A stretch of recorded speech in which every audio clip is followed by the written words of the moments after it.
Assalamualaikum warahmatullahi wabarakatuh. Waalaikumsalam warahmatullahi wabarakatuh. Selamat malam, kita ketemu lagi, jumpa lagi di podcast Sabili Jurnai. Pada malam hari ini, tamu kita, narasumber kita yang tidak asing lagi, dan Asok Profesor Dr. Haji Muhammad Yahya Ariyah SHMH. Selamat malam Pak Yahya, sehat? Alhamdulillah Pak Raja, Ya. sehat. Kita episode yang ini setelah kemarin mencoba menganalisa dengan lembaga kajian mengenai hukum, salah satunya adalah mengenai 44 tahun berlakunya GBHN, dan hari ini sudah ada pembaruan Kuhab maksud Pak Raja? Kuhab ya, Kuhab kemarin. Nah, kita kira-kira malam ini tema yang episode yang ketujuh ini tindak lanjut apa. Tapi sebelumnya Pak Yaya, teman-teman dimanapun berada, hari ini beberapa hari yang lalu Indonesia mengalami musibah bencana besar. Allah Subhanahu wa Ta'ala menakdirkan itu di daerah Sumatera, khususnya di Pulau Sumatera, Aceh, dan Sumatera dan Sumatera Barat, Pak ya. Tiga itu yang terkena. Ya, Sumatera Barat, Sumatera Utara, Aceh. Hampir mendekati 700-an yang korban pada hari ini. Ya. Belum lagi yang belum ditemukan. Tapi banyak juga yang di rumah sakit dan banyak di tempat-tempat pengungsian. Sebagian akses untuk menemui ke sana juga kita agak susah, beberapa terisolir di daerah-daerah tertentu. Yang mudah-mudahan ini bagian daripada doa kita dan pedulian empati kita semua yang mendengarkan podcast kita ini saling membantu dan mendorong dalam hal ini. Untuk malam ini kami persilakan Pak Dr. Yahya, kajian kita tentang mengenai bidang-bidang hukum ini, kira-kira bidang terkait dengan apa Pak? Kami persilakan. Baik Pak Raja, Pak Dr. Raja, terima kasih. Saya juga ikut menyampaikan belasungkawa atas cobaan yang diterima bangsa dan negara ini. Ya, dimulai juga yang longsor-longsor di Pulau Jawa, Pak. Kemudian Gunung Lewatobi yang juga masih menyala, Semeru, ya. Ini memang cobaan bagi kita. Saya pikir pada saatnya lah kita kembali merenung sebagai hamba Allah untuk memperbaiki diri dan terus ikut mendoakan, dan saya pikir ikut mencoba meringankan beban seberapa kita mampu. Kalau ditanya malam ini Pak Raja, saya pikir kita agak bergeser dulu lagi sedikit, melanjutkan apa yang kita geser kemarin, episode ke-6 ya. Di episode 7 ini kita akan membahas tentang apa bedanya antara KUHP dengan KUHP. Apa dasar pemikirannya Pak Raja? Dasar pemikirannya begini, saya pikir kalau kita belajar dari bangsa-bangsa yang kemajuannya begitu melesat ya, salah satu poinnya adalah rakyat itu diajak tahu tentang apa yang memang seharusnya mereka tahu, gitu ya. Baik di bidang humaniora, masalah religius, teknologi, gitu ya. Jadi rakyat itu memang diajak untuk mengerti, gitu. Nah, kami pun berpikir, kita pun harusnya berpikir, gitu. Perkembangan hukum ini, dimana kalau kita lihat berita-beritanya begitu banyak perbuatan-perbuatan tindak pidana yang terjadi di negara kita ini, mungkin salah satunya bisa kita coba redam dan turunkan ketika mana rakyat pun semakin mengerti tentang apa yang seharusnya dia jaga agar dia tidak melanggar hukum. Karena kalau kita ambil teori hukum, sebetulnya orang harus diajak kembali untuk bertanya, apa sebenarnya yang menyebabkan dia patuh terhadap hukum? bukan hanya karena dia takut sanksi. Jadi yang seharusnya Pak Raja, dia tahu bahwasanya dengan hukumlah ketertiban umum itu bisa dijaga. Dengan ketertiban umumlah juga negara ini bisa kita tingkatkan kualitasnya, ketertibannya, karena biaya untuk penegakan hukum itu cukup mahal. Ya, bahkan yang lebih membuat kita menjadi semakin prihatin dan ironis adalah kapasitas dari rumah tahanan, lembaga pemasyarakatan itu, mari kita data dengan baik, itu over capacity semua. Nah, ini kan sebetulnya memprihatinkan Pak Raja. Itu kira-kira yang mau kita bahas malam ini, ya ini tentang perbedaan KUHP dan KUHAP. Ya. Jadi perbedaan yang mendasar secara filosofi, masyarakat itu harus diberitahu, diedukasi dalam proses kehidupannya. Ya. Nah, kita tahu kehidupan itu kan ada disebut dengan ipolek, disebut hamkamnya nasnya itu kan. Misalnya tentang ideologinya, politik, ekonomi, sosial dan budaya, serta masalah hukum dan keamanan, ketertiban itu dari awal. Nah, itu beda Pak ya? Beda dengan KUHP yang lama. Ya. Jadi ini orientasinya harus transparan, akuntabel terhadap masyarakat itu ya dari awal. Ya. Jadi tidak hanya kepada segmen mahasiswa hukum saja. Ya. Tidak hanya kepada penegak hukum saja. Gitu. Semuanya itu sebenarnya itu terbuka ya. Terbuka harusnya, jangan eksklusif. Jangan eksklusif. Ya. Nah, itu beda satu ya kan. Apalagi Pak Raja, ini kan era pertama kita melepaskan diri dari hukum material. Ya. Jadi hukum itu ada dua Pak, hukum formil dan hukum material. Kalau KUHAP itu adalah hukum material, hukum formil. Dia berbicara tentang prosedur. Sementara KUHP, kita undang-undang hukum pidana itu adalah substantif. Yang prosedural itu sudah coba kita lepaskan 44 tahun. Masih dengan persoalan yang kemarin sudah mulai kita bahas, beberapa bagian kecilnya yang akan kita ungkap nanti lebih jauh. Nah, sementara yang substantif ini kita memang betul-betul mau melepaskan diri dari pemikiran penjajah kolonial Belanda sebagai hukum material. Era pertamanya nanti nih 2026. Makanya mari kita ajak rakyat untuk mengerti dan mengerti. Gitu. Untuk apa sebetulnya hukum dibuat? Jadi di dalam hukum formil itu sebetulnya adalah bagaimana prosedur untuk membuat orang menjadi terbukti melakukan tindak pidana atau tidak, gitu ya. Kita sudah singgung kemarin tentang azas praduga tidak bersalah, presumption of innocence, dan ada juga omkering panbewislas, yaitu pembuktian terbalik. Itu diatur dalam kita undang-undang hukum acara pidana yang prosedural. Sementara yang namanya kita undang-undang hukum pidana itu adalah kitab undang-undang yang mengatur tentang jenis tindak pidana. Kemudian di situ ada unsur-unsur delik dan pertanggungjawabannya. Lantas juga ancaman pidananya. Selama ini kan memang banyak berkembang semacam apa ya?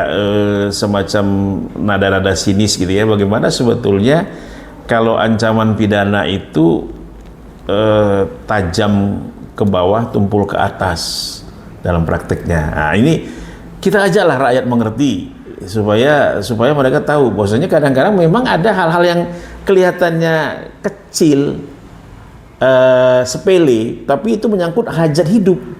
Misalnya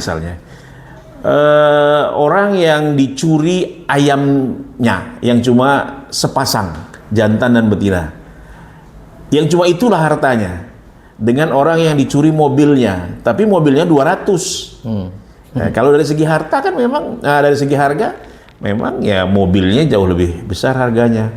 Tapi dari segi esensi kebutuhan hidup, sedihnya orang yang diambil ayamnya yang cuma itu-itunya, itu pasti lebih sedih Pak. Bahkan bisa melumpuhkan kehidupan keluarga itu. Nah, sehingga bisa saja memang hukumannya lebih berat dibanding yang mencuri mobil. Itu Pak. Itu kira-kira yang mari kita coba tegakkan sama-sama gitu.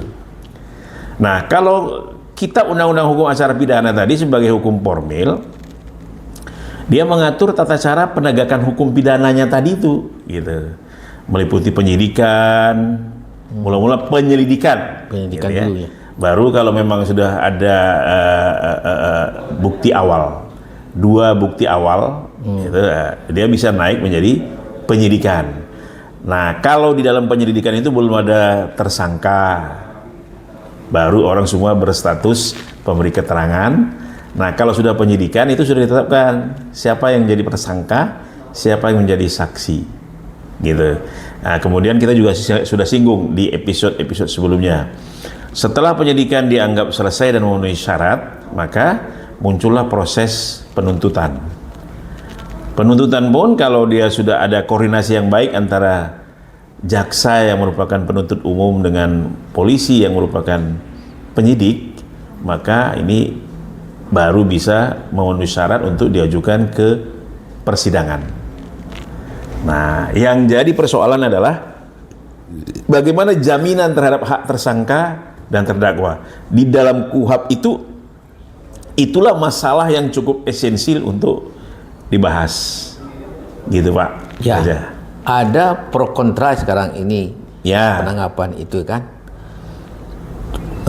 Tupoksinya penyidik itu apakah masih di ranah kepolisian atau bergeser ke yang lain, itu juga ada. Ya.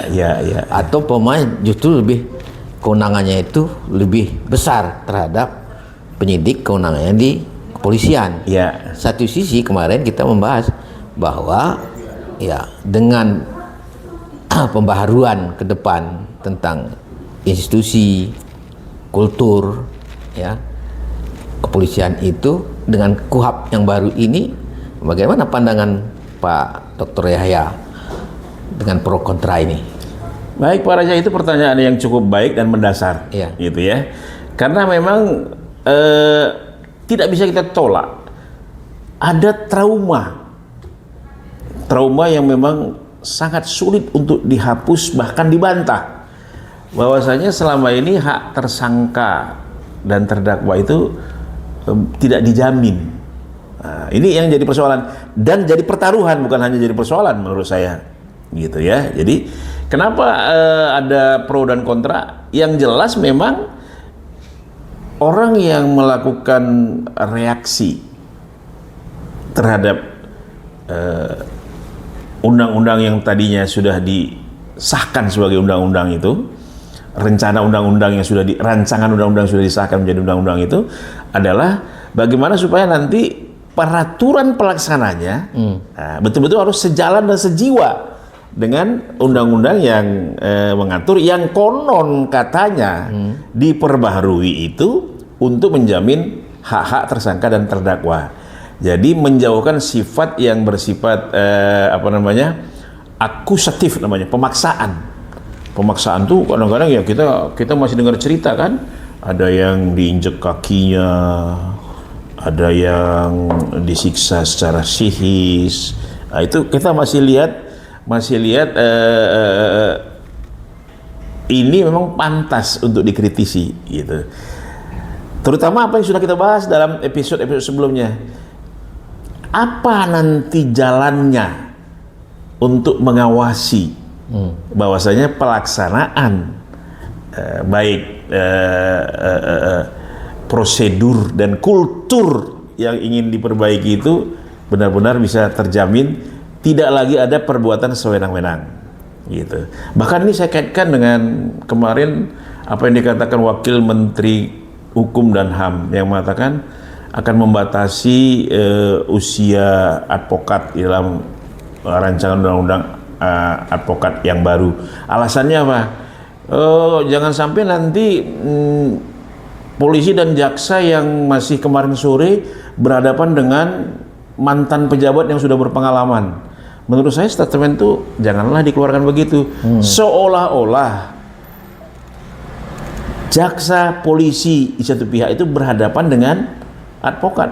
Padahal kan sebetulnya mereka adalah unsur penegak hukum, penegak keadilan sama-sama, gitu. PH, sebagai PH ya. Iya, jadi Artinya apa? Bukan ada menang kalah dalam persoalan penegakan hukum. Gitu. Justru ada semacam kontribusi masing-masing. Makin berpengalaman seseorang, diharapkan dia semakin bijak, semakin wisdom, gitu ya. Dan memang niat ikhlasnya untuk menegakkan kebenaran itulah yang harus benar-benar dipertaruhkan.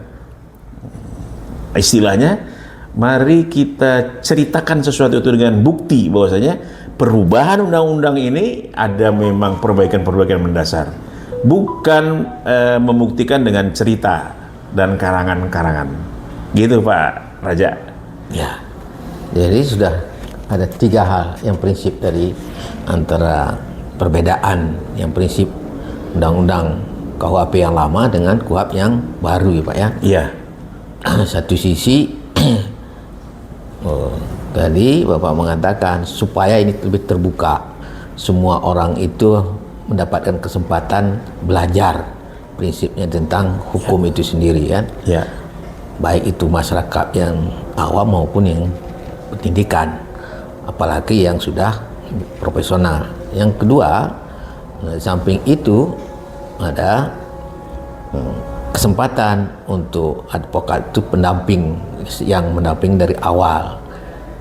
Tetapi tadi ada pembatasan secara usia, ada rencana. Padahal prinsipnya itu orang yang mendampingi itu lebih matang, lebih pengalaman, lebih wisdom, bijaksana. Secara filosofinya kan gitu, lebih nyaman yang didampingi. Seharusnya begitu.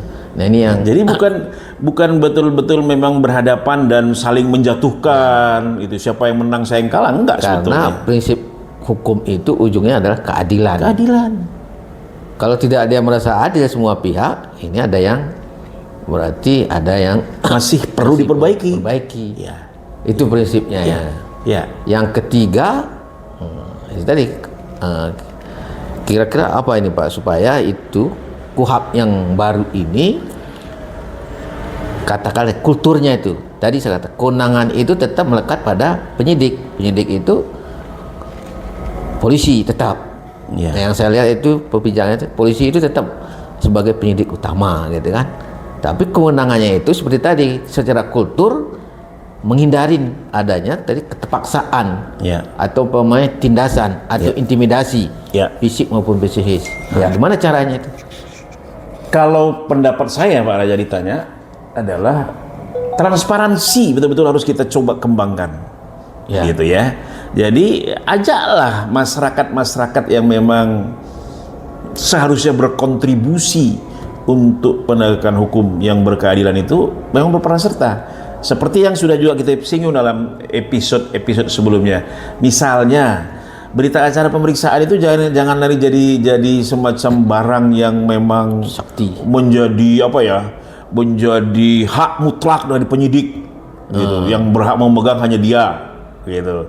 Kemudian kalau kita lihat juga nanti kita akan singgung di dalam pemeriksaan di persidangan. Yang paling ironis lagi nanti di pengadilan juga, seringkali apa-apa yang berkembang di pengadilan itu hanya sebatas apa yang dikeluarkan dalam catatan panitera. Itu padahal kadang-kadang dialognya sudah berkembang demikian rupa. Tapi semua pihak yang mencari keadilan kadang-kadang dibuat tidak berdaya karena yang keluar dalam berita acara persidangan itu yang dicatat oleh panitera. Gitu. Nah, bagaimana ini masyarakat yang peduli itu kita ajak untuk ikut serta sehingga transparansi dari mulai proses yang Bapak bilang tadi, penyelidikan, penyidikan, penuntutan, apalagi pemeriksaan di pengadilan itu betul-betul terbuka. Saya pernah katakan dan Pak Raja juga waktu itu menyatakan persetujuannya. Kenapa perguruan tinggi tidak diajak? Ini ya dalam hal ini. Ayolah ajaklah perguruan tinggi sehingga insan-insan perguruan tinggi juga nggak bisa cuma diam saja gitu. Jadi, para petugas yang tadi kita sebut penyidik dan sebagainya itu kan adalah produk perguruan tinggi. Tidak hanya sebagai pengamat. Ya, jangan dari jauh dia pengamat. Yang bertugas itu juga adalah alumninya. Gitu ya.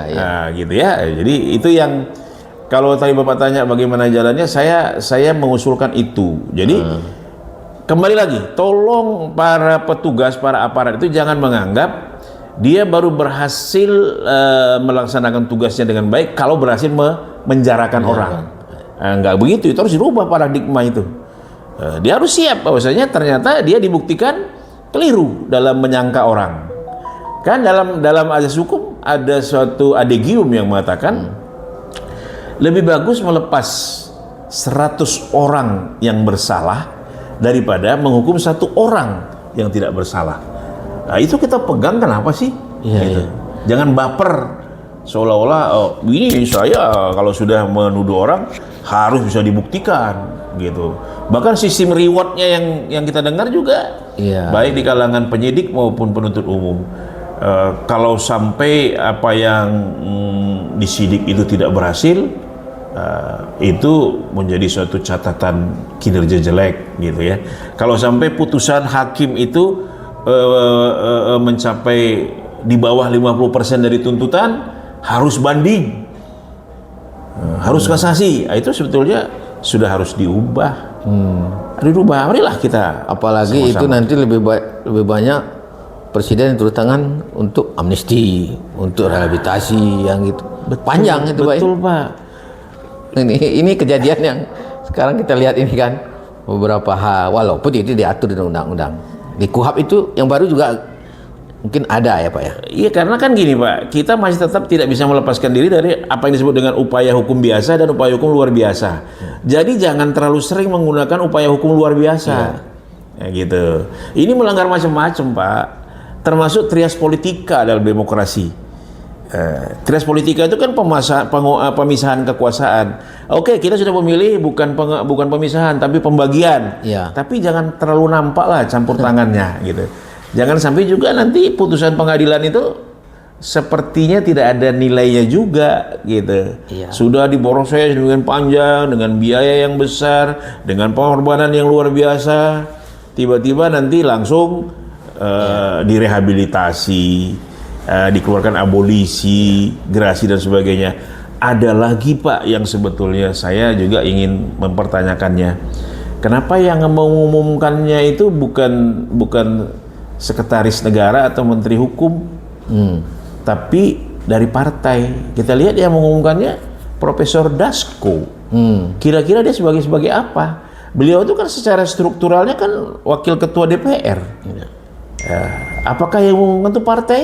Nah, ini juga harusnya disuarakan juga. Ayolah kita perbaiki gitu loh. Multi tafsir orang. Menjadi pertanyaan Pak, menjadi pertanyaan, ada apa ini sekarang? Kok yang mengumumkan itu Profesor Dasko gitu, mengumumkan adanya rehabilitasi, abolisi dan sebagainya gitu. Jadi ini menurut saya itu perlu kita kritisi juga. Perlu kritisi sehingga kita ini jangan sampai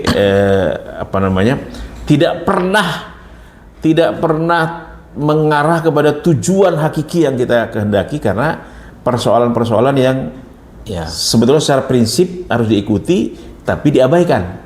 Gitu Pak Raja. Saya kira kita kesimpulan malam ini udah ketemu. Yang ketiga tadi, prinsip keadilan itu tadi Bapak katakan. Sebenarnya Pak Presiden mengatakan lebih menghindari musuh satu, ya kan, menjadi masalah daripada kita lebih banyak mengembangkan teman. Sama apa ya katakan tadi kan, daripada kita memenjarakan orang lebih banyak, penegak hukum itu berarti tidak berhasil, ya, daripada kita mengurangi prosesnya itu dari awal, artinya menghindari keadilan tercapai. Saya kira prinsip itu dalam KUHP yang baru itu harus dilaksanakan sepenuhnya Pak ya. Nah itu mungkin terkait dengan kesungguhan etika, moral, integritas semua pihak itu Pak ya. Ya sehingga tidak dari mengandalkan catatan yang ada di panitera saja, melibatkan semua pihak. Karena ajas transparansi, akuntabel melalui zamannya sudah digitalisasi, orang bisa melihat Pak. Walaupun kemarin Pak Presiden mengatakan dari anak kecil aja bisa masuk ke beliau menyampaikannya itu kan. Nah ini semua pihak saya kira prinsip sama. Nah, itu perbedaan yang mendasar mungkin Pak ya dari kajian kita pada malam ini tentang berlakunya KUHP yang baru KUHP yang sebagai baru, lembaran baru sebagai KUHP yang baru ini kan, yang nanti yang harus kita akan jaga, diberlakukan bersama-sama Pak tahun 2026 yang tinggal selangkah lagi nih. Iya. Jadi sama-sama saya kira. Nah, tinggal nanti kita menunggu bagaimana turunannya mungkin Pak ya. Ya, peraturan pelaksanaannya Pak yang tadi. Pelaksanaannya itu. Dan tadi transparansi, Ya. transparansi gitu ya. Jadi jangan salah meletakkan harga diri. Nah, itu yang harus kita minta benar-benar ditegakkan Pak. Saya kira pembicaraan kita malam ini banyak juga nanti kepada para entah itu di mahasiswa dimanapun dia, entah itu pemuda, entah itu pemain masyarakat yang merasakan. Nah, hari ini satu kejadian juga yang kalau kita kaitkan dengan kejadian-kejadian ini kan, adanya tangan-tangan manusia yang tidak bertanggung jawab mengakibatkan berdampak kepada bencana alam dan pasti ada proses hukum ya yang akan berjalan kan. Nah, saya kira betul Pak. Jadi himbauan kita juga kepada warga negara, ya tingkatkanlah kesadaran hukum. Ayo kita berpartisipasi. Jangan mematuhi hukum itu karena takut sanksi semata-mata. Tapi sadarilah bahwa saja mematuhi ketentuan hukum itu adalah memelihara ketertiban. Dengan ketertiban masyarakatlah bangsa ini bisa maju. Jangan buat kita itu menjadi semakin tertinggal oleh bangsa lain. Iya. Kalau saya kaitkan nggak Pak dengan filosofi dalilnya, nah, kalau pemain muslim itu kan, mungkin itu konsepnya amal ma'ruf nahi mungkar itu bil hikmah bijaksana itu bisa jalankan mungkin Pak ya. Mesti Pak, mestinya begitu gitu ya. Iya. Amal ma'ruf nahi mungkar itu menuju kepada terciptanya baldatun thayyibatun wa rabbun ghafur. Tidak dengan kekerasan, dengan intimidasi, tidak membalak dan sebagainya kan. Tapi pas kejadian-kejadian itu tetap semua pihak harus menjaga bagian itu mungkin Pak ya. Setuju? Saya kira setuju saya Pak. Saya juga justru Pak menyempatkan juga ini menyampaikan saran gitu ya. Kalau bisa juga polisi itu betul-betul memang menghilangkan sifat-sifat militernya. Jadi mulai dari pendidikannya, kemudian Bapak juga mungkin berpikir gitu, apa bedanya TNI dengan polisi? Hanya warna bajunya Pak. Ya. Tanda pangkatnya mirip, penghargaan yang tanda jasanya segala macam itu mirip. Udahlah itu diubah aja lah semua supaya paradigma itu betul-betul berubah gitu ya. Jangan menakut-nakuti tapi betul-betul lah mengayomi, merangkul dan mendidik masyarakat. Kan lebih bagus negara ini tentram sehingga biaya-biaya yang tidak perlu itu bisa kita alihkan untuk pembangunan bangsa. Ketertinggalan teknologi tadi, menjaga bencana alam karena memang hanya ada pihak-pihak yang ingat Bapak nggak lagunya Black Brothers itu, ada yang menjerit kelaparan tapi ada yang setiap saat berpesta pora gitu ya. Ini harus sama-sama lah dijalankan dengan baik gitu. Setuju saya itu. Yang segmen terakhir itu ya kembali kepada kehendak yang maha kuasa ciptaannya, ya itu harus dijaga mungkin Pak ya. Kalau saya itu harus dipegang kembali gitu. Nggak bisa kita menentang alam, tidak bisa kita menentang kehendak yang maha penciptanya itu. Nah, proses kehidupannya itu termasuk sisi hukum kan. Nah, masalah sama-sama introspeksi semua pihak. Silakan Pak, statement terakhirnya. Iya, statement terakhir saya dalam hal ini adalah dengan harap-harap cemas kita sambut kedatangan kitab undang-undang hukum acara pidana dan kitab undang-undang hukum pidana yang baru dengan sama-sama berpartisipasi sehingga tujuan hakiki yang ingin dicapai benar-benar bisa kita wujudkan secara bertahap, terstruktur, kemudian terus-menerus. Demikian Pak Raja. Oke. Terima kasih Pak ya. Mudah-mudahan episode kita ini berlanjut terus kajian kita karena hukum itu tidak akan terhenti sepanjang kita masih hidup dan sepanjang kita masih berbangsa dan negara. Saya kira itu ya. Iya, Terima kasih. Assalamualaikum warahmatullahi wabarakatuh. Waalaikumsalam warahmatullahi wabarakatuh.